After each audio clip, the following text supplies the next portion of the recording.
You've had some setbacks along the way, mind you, right? So let's not forget, you've actually been out of work because of the changing in the economy. Redundant, got made redundant for a while. I remember getting that call. Yep. And basically, you went and you tried to start a business as well. That probably didn't go as well as once you lost money on that. Yep, lost money. But despite that, we still paid 20 grand off. I'm pretty sure this year. Yeah, it's still. Yeah, we did. Yep. We paid $20,000. Yeah. So we had the business setback. Romy lost his job, so he was unemployed for 3 months, which means we didn't do the normal payments on the mortgage. Yep.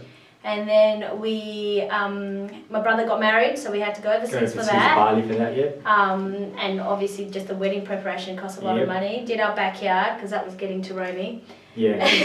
Well, we had people coming over to stay at our house, so we wanted to do backyard. And we still paid $20,000 off the mortgage. wow. Yeah, now that you put that into perspective. It's pretty surprising. So despite that, in the last 2 years, previous year, the previous lender where you'd only paid off 10,000, so 10,000 in 6 years, you've actually paid off 30,000, plus you lost on a business base about 15. Yep. Plus you'd also been on holidays and spent probably about 25, 30 grand. Yep.